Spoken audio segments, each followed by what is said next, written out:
أبي داود أن النبي عليه الصلاة والسلام قال لصحابي عليك بالصوم فإنه لا مثل له، يعني لا مثل له في تكفير السيئات، ولا مثل له في رفع الدرجات، ولا مثل له في إصلاح الأحوال. الذي يريد أن يصلح حاله فإن هذا الشهر فرصة لتهذيب النفس وتزكية النفس، فرصة لنتعلم أن نصبر، نتعلم أن نتقي الله عز وجل، نتعلم أن نخلص لله. فالصائم يصوم أمام الناس ويصوم كذلك وهو في بيته، يتعلم الإخلاص، يتعلم مراقبة الله سبحانه وتعالى، يتعلم هضم النفس. قد أرشدنا النبي عليه الصلاة والسلام إذا أوذينا من قبل بعض الأشخاص بأن سبنا شخص ما أن نرد عليه بقولنا إني صائم إني صائم. فالصيام كذلك يعلمنا الأدب، يعلمنا حسن الخلق، يعلمنا الصبر، يعلمنا مكارم الأخلاق، الجود والصدقة والإحسان. فقد كان النبي صلى الله عليه وسلم أجود الناس، وكان أجود ما يكون في شهر رمضان. فأسأل الله جل وعلا أن يعيننا على تحقيق العبودية وأن نستغل هذا الشهر كما ينبغي. Mes chers frères, Allah Jalla wa Ala nous a comblés de par ce mois qui est le mois de Ramadan. C'est un mois qui est immense, un mois qui est très important. Un mois, Allah Jalla wa Ala lui a donné beaucoup de faveurs. Celui qui ignore les mérites de ce mois, il se peut qu'il va mal l'accueillir. Celui qui ne connaît pas la valeur de Ramadan, il ne va pas faire ce que Ramadan méritait qu'on fasse, ou méritait qu'on fasse. Le mois de Ramadan, c'est un mois qui a une grande histoire. Le Nabi alayhi salatu wa sallam nous informe qu'Allah Azza wa Jal a choisi ce mois pour révéler le Coran. Il a choisi ce mois pour révéler la Torah. Il a choisi ce mois pour révéler l'Évangile. Et c'est durant ce mois que l'ange Gabriel, chaque année, venait voir le prophète sallallahu alayhi wa sallam et il lui faisait réciter le Coran dans sa totalité. Et l'année où le prophète alayhi wa sallam est mort, il lui a fait réciter le Coran à 2 reprises. Ce mois sacré, le musulman passe la journée en jeûnant et ses soirées en priant. La journée, c'est le jeûne, une adoration noble et vertueuse. Et le soir, c'est la prière. On se doit d'accomplir cette adoration de la meilleure manière, de comprendre le sens du jeûne qu'Allah Azza wa Jalla nous demande de faire. Et qu'est-ce qu'on attend derrière le jeûne? Parce que le jeûne est une adoration qui renferme des mérites et des avantages. Il n'y a qu'Allah Jalla wa Ala qui les connaît. Mais beaucoup de musulmans, et malheureusement c'est une vérité à notre époque, pas que dans le jeûne, mais dans la plupart des adorations, on prend l'adoration comme une image. C'est comme des gestes qui n'ont aucune vie. On prie et on ne sait pas qu'est-ce qu'il y a derrière la prière. On fait le jeûne et on ne comprend pas pourquoi on jeûne. Nous, depuis qu'on était petits, lorsque les non-musulmans nous demandaient pourquoi vous faites le ramadan, nous on leur répondait ouais, pour penser aux pauvres, pour penser à la souffrance que les pauvres ont toute l'année. Et en vérité, cette réponse-là, elle est incomplète. Ce n'est pas la raison pour laquelle Allah Azza wa Jal il a ordonné de jeûner. Non, c'est une des sagesses. Ça nous permet de voir les bienfaits d'Allah Azza wa Jal. Mais ce n'est pas la raison essentielle pour laquelle Allah Azza wa Jal nous a dit de jeûner. C'est pas pour penser aux pauvres. Non, vous imaginez la gravité? Il y a des gens qui jeûnent depuis des années et ils ne savent même pas pourquoi ils jeûnent. Et c'est là l'écart dans lequel nous sommes aujourd'hui maintenant. Nous vivons une époque où il n'y a que l'image, il n'y a que l'apparence qui compte auprès des gens. Je suis musulman, je fais le ramadan et je ne mange pas de porc. C'est la définition de l'islam qu'on donne. Pourquoi? Parce que nous-mêmes en vérité on n'a pas encore compris qu'est-ce que l'islam. Allah Jalla wa Ala, nous explique la raison pour laquelle il nous ordonne de jeûner. Dans Sourate Al-Baqarah, Allah interpelle les croyants. Ya ayyuhalladhina amanu, ô vous qui avez cru. Kutiba alaykumus siyam, le jeûne vous a été prescrit. Kama kutiba ala alladhina min qablikum, comme il a été prescrit à ceux qui vous ont précédés. Regarde, Allah Azza wa Jalla, il te donne du courage en fait. C'est que tu n'es pas tout seul. Regarde, quand quelqu'un il dit à son fils, lève-toi, demain va à l'école. Il dit non, mais tu n'es pas tout seul, tous les enfants de ton âge ils vont à l'école. Pour l'apaiser, pour lui donner un peu de courage. Allah Azza wa Jalla il nous dit, Kutiba alaykumus siyam, le jeûne vous a été prescrit. Kama kutiba ala alladhina, vous n'êtes pas des seuls. Même vos frères qui vous ont précédés, durant des siècles, eux aussi ils jeûnaient. Mais Allah, pourquoi tu nous ordonnes de jeûner? C'est pour nous faire goûter la faim? C'est pour nous faire souffrir que tu as fait ça, ya Allah? Non. Il nous dit la'allakum tattaqun, afin que vous atteigniez la piété, afin que vous obtenez la piété, la taqwa. Et la taqwa, c'est ce qu'il y a de plus valorisant. La taqwa, c'est ce qui fait de toi un homme fi dunya wal akhirah. Ça a été le conseil d'Allah Azza wa Jalla au premier et au dernier. Ça a été le conseil que donnait le prophète alayhi salatu wassalam à ses compagnons. Ittaqillah hayduma kunt. Crains Allah où que tu sois. Et fais suivre la mauvaise action par la bonne, celle-ci l'effacera. Et comporte-toi avec les gens de la meilleure manière. Donc le but du jeûne, c'est quoi? Nous apprendre à être pieux. Parce que nous, généralement, on donne de l'importance à notre image devant les gens. Un des pieux, il disait, ne sois pas l'ami d'Allah en public et son ennemi en privé. Tu trouves des gens, lorsqu'il est tout seul, il a une facilité à négliger les obligations de la religion. En revanche, quand il est devant les gens, il donne une importance aux actes d'adoration. Exemple, quand quelqu'un il prie à la mosquée, il va essayer de faire une prière acceptable. En revanche, quand il prie chez lui dans sa chambre, il fait une prière de 2 minutes 30. Une prière où il fait la course. Il n'oserait pas la faire devant les gens. Les gens ils vont lui dire mais chez lui, personne ne le voit, personne ne le regarde. Là, il se peut qu'il va s'autoriser à bâcler sa prière et à ne pas lui donner d'importance. Donc tu vois, celui-là, il a besoin du jeûne.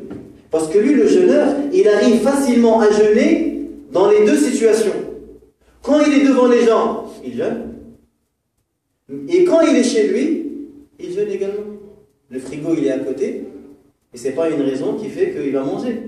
Jusqu'à même lorsqu'il va se laver les dents, et il va se laver la bouche, il va faire attention pour pas qu'une goutte d'eau ne puisse rentrer dans le ventre. Ça prouve bien qu'il est sincère. C'est pour ça Allah dit Kullu amal bani Adam lahu illa siyam fa innahu li. Toutes les œuvres du fils d'Adam sont pour lui, sauf le jeûne, il est pour moi. Pourquoi il a spécifié le jeûne? Parce qu'ils ont dit que le jeûne était un secret entre le serviteur et son créateur. Enfin, nous, pendant ce mois, on remplit notre journée par le jeûne. Et le jeûne, comme on a dit, c'est une adoration immense. C'est bien un sahabi, accroche-toi au jeûne car rien ne lui équivaut. Et le Nabi alayhi salam, rapporté par l'imam Bukhari, il dit Man sama yawman fi sabilillah ba'ada Allahu baynahu wa bayna an-nar 70 kharifa. Celui qui jeûne un jour pour Allah, Allah éloigne son visage de l'enfer de 70 ans. Un jour surrogatoire. Alors que ceux qui connus dans la religion, c'est que les œuvres obligatoires ont plus de mérite que les œuvres surrogatoires. Allah dit Ma taqarraba ilayya 'abdi bi shay'in ahabba ilayya mimma aftaradtuhu alayhi. Mon serviteur ne s'est pas rapproché de moi d'une œuvre plus aimée, plus bénéfique, meilleure que les obligations. Le jeûne, en temps normal, tu jeûnes un jour pour Allah, Allah il éloigne ton visage de l'enfer de 70 ans. Alors imagine-toi lorsque tu fais le jeûne obligatoire. Encore plus de mérite. Tu obtiens plus de mérite, mais à condition que tu fasses le jeûne qu'Allah subhanahu wa ta'ala a demandé. Beaucoup de gens, lorsque tu lui demandes c'est quoi le jeûne, il te dit c'est de ne pas boire, de ne pas manger du lever de l'aube jusqu'au coucher du soleil. Alors que les ulama tels que Maymoun ibn Mihran, comme le rapporte Al-Bayhaqi dans Shu'ab, il dit Ahwanu as-siyam tarku at-ta'ami wash-sharab. Le jeûne le plus facile, c'est de délaisser la boisson et la nourriture. Quel est le jeûne le plus difficile, le plus facile, le plus simple? C'est de ne pas manger et de ne pas boire. Donc, ceux qui pensent que le jeûne est restreint à ne pas manger et ne pas boire, et ne pas avoir des rapports intimes avec son épouse, ils se trompent. Alors c'est quoi le véritable jeûne? Le véritable jeûne, c'est que comme tu as jeûné dans ton extérieur, tu dois jeûner également dans ton intérieur. Jabir ibn Abdillah, un sahabi, il a été éduqué par le prophète sallallahu alayhi wa sallam. Il dit إِذَا صُمْتَ فَلْيَصُمْ سَمْعُكَ. Lorsque tu jeûnes, alors fais en sorte que tes oreilles également font le jeûne. وَبَصَرُكَ, et tes yeux, مِنَ الْمَحَارِمِ, de tout ce qui est haram. وَلِسَانُكَ مِنَ الْكَذِبِ, et ta langue du mensonge. Il faut que ta langue elle jeûne également. Ne t'arrête pas là. C'est ce que je veux dire. Il y a un écart, il y a une mauvaise compréhension de la religion. Là, vous allez voir la majorité des musulmans. Lorsqu'il va dans les grandes surfaces, hein, il regarde les ingrédients, il y a de la gélatine, je ne mange pas, les bonbons, il faut attention à ça. Vous avez remarqué les musulmans, ils font attention à manger halal. Et même, ils sont même prêts à dépenser plus d'argent pour aller acheter de la viande qui est contrôlée par tel organisme, etc., parce qu'il est fiable et authentique. C'est vrai ou pas? Ils donnent de l'importance à ça. Mais en revanche, ils ont une facilité à manger la chair de leurs frères, les humains. Et il a une facilité à se prendre à l'honneur de son frère et à parler derrière lui, et il ne ressent aucune gêne. Pour lui, il n'a rien fait. Alors qu'Allah Azza wa Jal, il donne une image frappante. أَيُحِبُّ أَحَدُكُمْ أَنْ يَأْكُلَ لَحْمَ أَخِيهِ مَيْتًا فَكَرِهْتُمُوهُ. Est-ce que l'un de vous aimerait manger la chair de son frère alors qu'il est mort? Regardez l'exemple qu'il donne. Parce que toi, quand tu parles sur quelqu'un, même dans nos mosquées, ils le font. Il suffit que tu sors de la mosquée et il ne te manque pas, il ne te rate pas. Il te prend dans tous les sens. Dans ton honneur, dans ta famille, dans tout. Allah il dit, dans Sourate Al-Hujurat, Sourate des appartements, est-ce que l'un d'entre vous aimerait manger le cadavre de son frère alors qu'il est mort? Ittaqullah, craignez Allah. Pourquoi il a donné cet exemple-là? Les savants du tafsir, ils ont dit parce que lorsque tu te prends à un cadavre d'un mort, tu lui enlèves son bras, tu lui enlèves sa chair et tu la manges, il ne peut pas se défendre. Parce qu'il est mort. Tout comme ton frère qui est absent. Tu es en train de l'insulter. S'il était là, il va dire c'est pas vrai mon frère. Je te jure, j'avais pas cette intention. Je voulais faire ça. Il va pouvoir se défendre. Mais là, comme un lâche, toi tu n'es pas parti le conseiller. Non. Tu vas parler derrière son dos et tu vas propager les propos à son sujet sans même demander la véracité des propos que tu es en train de dire.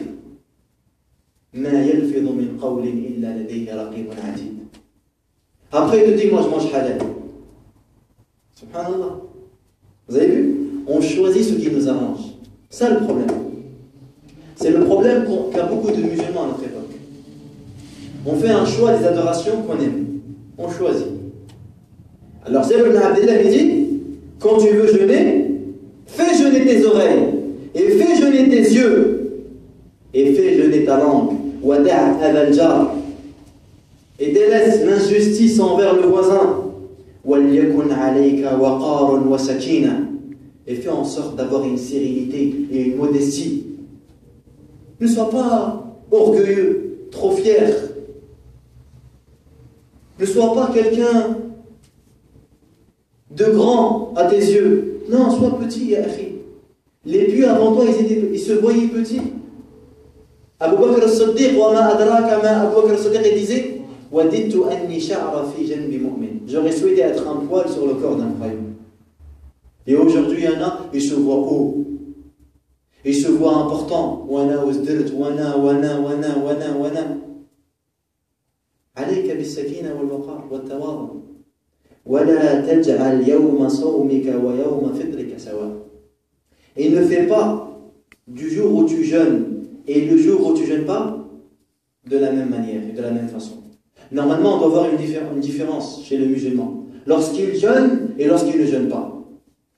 L'adoration doit avoir un effet. C'est comme ça que les vieux prédécesseurs. Ils disaient, lorsque quelqu'un commençait à apprendre l'ilm, la yalbathu illa wa yura dhalika fi takhalluqihi wa nusukihi wa hadihi.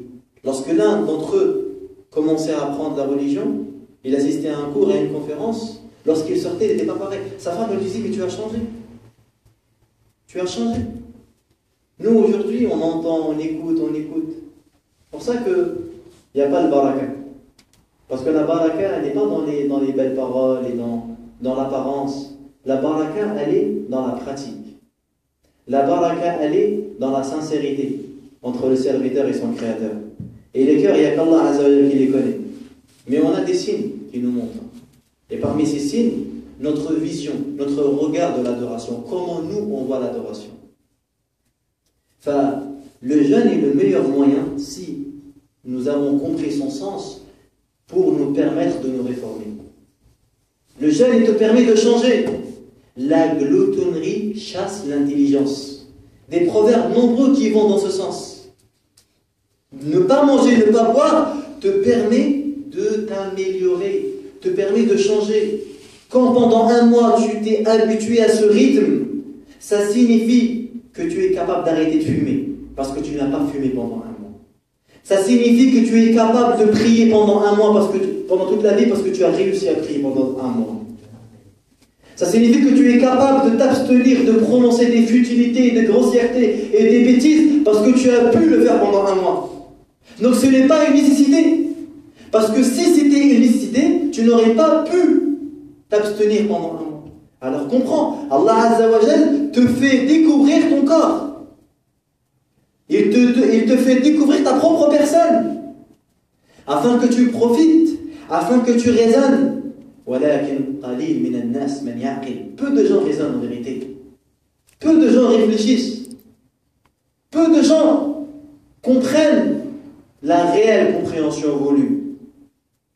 Enfin, durant ce mois, il faut que chacun parmi nous essaye de faire de Ramadan une occasion. Comment le vivre? Comment passer ce mois? Par quel moyen? Comment le musulman doit être? On a dit premièrement le jeûne et le qiyam. Mais c'est pas tout. Le jeûne et le qiyam, c'est les œuvres plus importantes. De faire le qiyam, c'est-à-dire la prière de Tarawih, parce que la prière obligatoire, normalement, on ne doit pas débattre dessus. C'est quelque chose de clair et d'acquis chez tous les musulmans, normalement. Mais malheureusement, dans le réel, ce n'est pas le cas. On a certains musulmans qui ne prient que pendant la Ramadan. Et même lorsqu'il prie, il ne fait pas sa prière à l'heure. Alors que les savants sont unanimes. Ça veut dire quoi unanime? C'est-à-dire qu'il n'y a pas de divergence. Tous d'accord. Que le fait de délaisser une seule prière est plus grave aux yeux d'Allah que de commettre l'adultère, de consommer l'alcool ou de mentir. Et aujourd'hui, certains musulmans, le Fajr, il le fait quand il se réveille, à 9h du matin, 10h du matin, il se réveille comme s'il n'avait rien fait. Et après, il vient et te dit, Akhi, j'ai le droit de me brosser les dents pendant le Ramadan. Tu t'es pas demandé si tu avais le droit de dormir jusqu'à 10h pendant le Ramadan? Même en dehors de Ramadan? Tu fais Fajr à 10h, Shaitan, il a uriné dans tes oreilles. Nabi sallallahu alayhi wa sallam, ils lui ont parlé d'un homme qui a dormi, il a raté Fajr, il a dit, Dhaka Shaitan bala fi, Dhaka rajulun bala Shaitan fi uduni. C'est un homme, Shaitan, il a uriné dans ses oreilles. Shaitan, il se moque de toi. Toi, tu ne fais pas le Fajr à l'heure. Vous avez vu ou pas? Pourquoi on est comme ça? Pourquoi est-ce qu'on choisit des aspects de la religion alors qu'on a des aspects plus importants et on ne met pas en pratique? Certains même, ils sautent des étapes. Certains même, masha'Allah, il applique la sunna, etc. et tout, l'apparence. Et son comportement, il est plus proche du comportement de Shaitan plutôt que celui du prophète. Alors que Le comportement, c'est pas quelque chose de négligeable. Non, non, pas du tout. Dans Sunan al-Tirmidhi, le prophète dit j'ai été envoyé pour parfaire les comportements. Il y a des frères experts. Un jour, un frère il vient et me dit subhanallah, dans toutes les mosquées on parle que du comportement, du comportement, du comportement. Ah, mais est-ce que tu as des yeux pour regarder l'état de ta communauté? Bah, si dans les mosquées on parle beaucoup du bon comportement, et bah alors ce n'est pas assez. Ou ceux qui sont là n'écoutent pas en fait. Les imams ils parlent au mur. Ils ne parlent pas à des musulmans. Regardez, subhanallah, quand on vient dans le concret. Comment l'exemple simple de votre ville, comment cette division, des mosquées à 5 minutes comme ça. C'est dommage de voir ça. Parce qu'Allah Azza wa Jalla dit wa'tasimu bihablillahi jami'an wa la tafarraqu. Accrochez-vous tous au câble d'Allah et ne vous divisez pas. Et le câble d'Allah, comme l'a expliqué Ibn Mas'ud, c'est le jama'a, le groupe. Regardez que même au sein de la communauté, on n'arrive même pas à jeûner en même temps. Vous imaginez? Ramadan qui se répète une fois dans l'année. Les musulmans n'ont même pas été capables de jeûner en même temps. C'est chaud quand même. Et c'est là où tu vois le niveau de la communauté. Et après on s'étonne. Pourquoi les musulmans ils sont comme ça? Pourquoi Allah ne répond pas à mes invocations? T'as juste à regarder notre état. In tansurullah yansurkum. C'est ça la condition. Si on n'est pas avec Allah Azza wa Jalla, pourquoi Allah il sera avec nous? Le Cheikh al-Islam Ibn Taymiyyah il dit quoi? Il dit Allah subhanahu wa ta'ala, il donne victoire aux peuples mécréants qui sont justes et il donne la défaite aux peuples croyants qui sont injustes.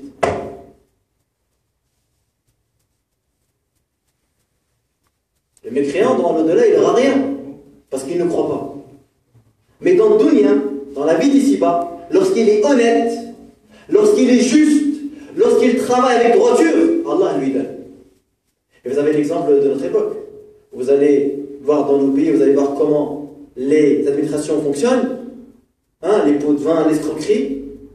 Et bien vous comprenez pourquoi Allah il a fait que ces pays-là ils sont comme ça et nos pays ils sont de telle façon, de telle manière. Rien n'est au hasard. C'est simplement à nous de comprendre le sens de la religion qui évolue. À nous de prendre profit de ces occasions qu'Allah subhanahu wa ta'ala nous donne pour élever, pour se progresser. C'est une occasion pour nous. Enfin, on a dit durant la journée un siyam, on fait le vrai jeûne, on essaye d'être pieux. Avant de prononcer une parole, je réfléchis. Je me force à regarder les choses dont j'ai le droit de regarder, écouter des choses dont j'ai le droit d'écouter.